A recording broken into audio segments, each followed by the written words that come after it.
Hello, you are listening to Called to Homeschool, episode number 267, The Biggest Obstacle. How are you doing today, my friends? Just a couple of items of business, real quick. I just want to remind you that I have the free download of your guide to start homeschooling. And this is set up to help you create that foundation to have long term success in your homeschool. So I've gotten a lot of positive feedback from it. You can go download it at my website, coachmegthomas.com, or the link in my bio on Instagram, Coach Meg Thomas. So you can go ahead and grab that.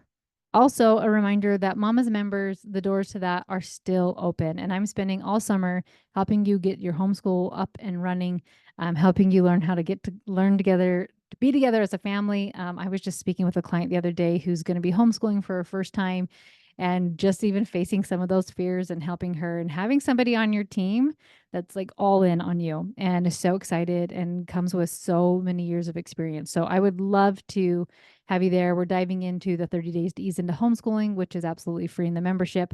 You're also welcome to purchase that at my website. But it's a ton of fun and it's so fun. We have group calls and private calls and videos that you can go and just learn and glean all the homeschool goodies that you need.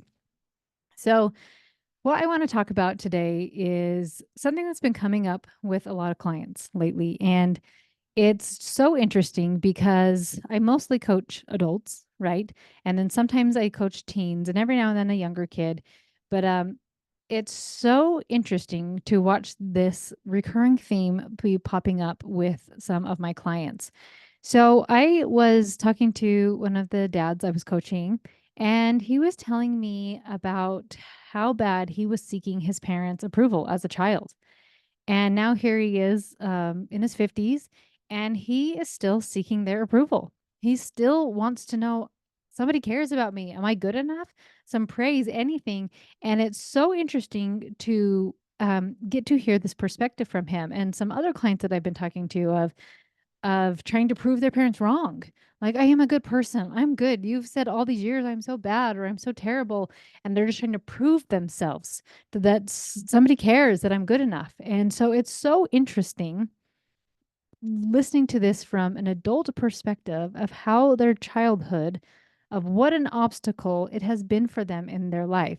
So this one client I was working with that was really trying to get his parents' approval was telling me how he was trying to excel in everything when he lived at home, tried to get really good grades, everything he did, tried to be the best.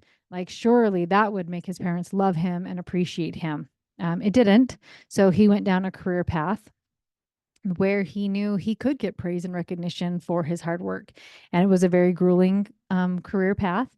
And he sacrificed a lot of time, a lot of energy, a lot of things. And it led to burnout. It led him losing his family. It led to him still feeling very, very empty. So I have said many times that you cannot ruin your child's life. Only they can do that. However, my dear friends, I say this with so much love. You can be their biggest obstacle. If you are telling your child repeatedly that they are dumb, difficult, annoying, stupid, or any other derogatory term, it can take them a very long time to even start questioning whether or not that is true about them, and can take them even longer to then stop believing it. If you are critical and negative with your child, they can start to believe that they can't do anything right. And a lot of them just stop trying. I have been very open about my childhood on here, and I was told lots of things about me that I was gross, super difficult, insulted about the way I looked, and so on. I am now 43 years old, and these negative thoughts are still in my brain. I have to fight them quite often that they are not true, that these were said by emotionally immature adults, and to try to not take these things so personally.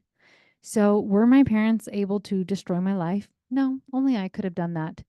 But they have been my biggest obstacle, hands down, in my life. So, as I was working with this client and other clients who've been talking to me about different things with their childhood, it reminded me how important it is as a parent, our words and actions that we do to our kids and what we say. So, what do you do instead? Turn to the scriptures for the answer. Remember, what are the two great commandments? Thou shalt love the Lord thy God with all thy heart, and with all thy soul, and with all thy mind.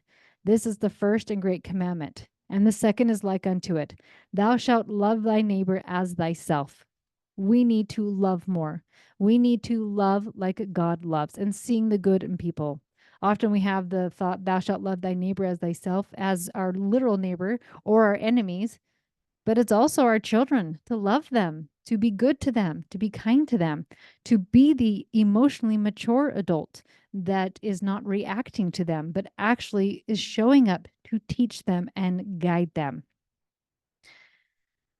As we learn to love at this level, there are so many amazing benefits that happen to the person who is being loved. So if this is you to your child, you are going to see emotional growth. They're going to have increased empathy and compassion. They're going to have greater emotional stability. And isn't that a beautiful thing in a world of so much instability to have more people with emotional stability, more people with emotional maturity? So we're not walking around all like toddlers being offended and upset about everything that people do. You can't say that because that's offensive to me because I'm not in charge of my own emotions, right? We need more people who are like, you can say what you want to say, and I get to choose how I think about it. I choose not to be with you, whatever that looks like for you. There are changes in behavior when somebody feels loved. They're more kind. Isn't it interesting if you look at somebody who's really angry out on like a social media or news thing, they're just not very kind. They're very angry and very upset. And I'm willing to bet good money they don't feel very loved. They feel very attacked and like a victim. So they are healthy, they're kinder. When somebody feels loved, they're healthier. They take care of their eating, their exercising, avoiding risky behavior to make sure that they are there for the ones that love them and the people they love. They are more positive and resilient. They're able to bounce back when something's hard and look at why this is awesome or how do we figure a way out of this. And they have that more positive outlook. They have better communication skills. Love requires and fosters open, honest, and effective communication, enhancing interpersonal skills. You also have stronger social connections.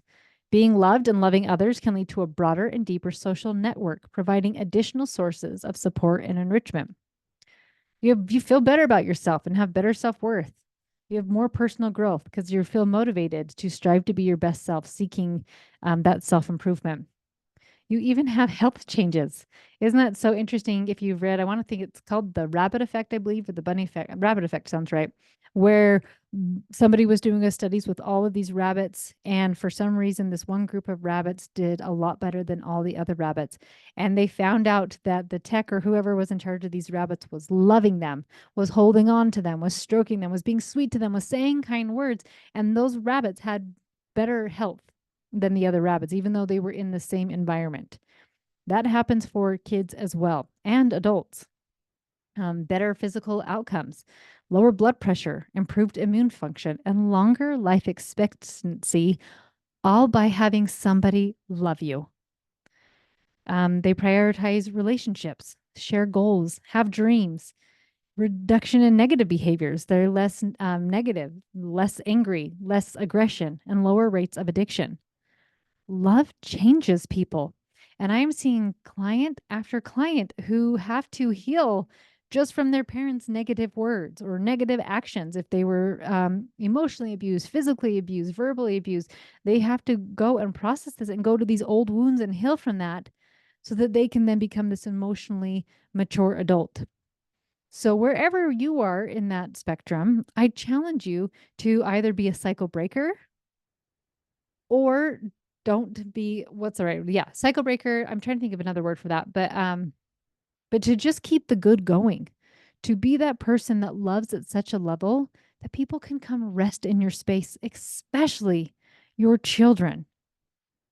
Love has the power to profoundly transform individuals, making them more compassionate, resilient, and connected. Its influence extends to nearly every aspect of life, underscoring its fundamental role in human happiness and development. Love is so, so powerful. Now, I don't want this episode to come off negative or even a chastisement, but just as a reminder of how important your role is as a parent, So often I see parents putting in so much time and effort into fixing a behavior. I've got to change this. I got to nip this in the bud. When love and loving a kid unconditionally naturally changes those behaviors. You see the good in your kid and you tell them the good things about them, and they become that good thing. You are that inner voice for them, that inner voice that they take into their adulthood. You have your own experiences. Maybe you had positive things you said about you. You're so artistic. You're so fun. You are just a delight. Parents' voices become an adult's inner voice. So be careful with what you're saying. Now, with this, you're not going to be perfect, right? Maybe you're feeling really inspired right now. Like, you're right. I have got to be better. I've got to get my stuff together. You're not going to be perfect. You're going to keep making mistakes because you're learning and growing as an adult too. So, one thing I want to leave with you as you are working and trying on loving more and being that light within your own family is the power of apology. So many of these clients that I'm working with have told me over and over again what an apology would do, because they're like, I tried to be so good and it was never enough. I tried to be more helpful. I tried to be whatever, and just like trying to get that reaction from their parents that they wanted, that approval, that praise. And how much an apology would help. I see it on the positive side, the flip side, when I'm coaching somebody and somebody said something that they found hurtful, and then that person apologizes and said, "You're right. I responded really poorly. That was so terrible of me. And I'm so sorry I treated you that way. I'm going to keep working on not doing that. And I'm sorry. I love you so much." That goes so far. And you know what's interesting is then it also teaches your children, oh, I don't need to be perfect either. And when your kids mess up, just like you are learning and growing, they are too, right? They're going to learn, oh, it's okay for me to be human and mess up sometimes. And I can apologize when I do mess up.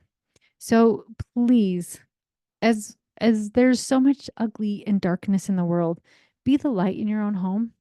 Love your babies, love your spouse, say nice things to them and about them, build them up, and watch your family start to grow and see the beautiful change that love does for people. Love you so much, and I'll talk to you next week.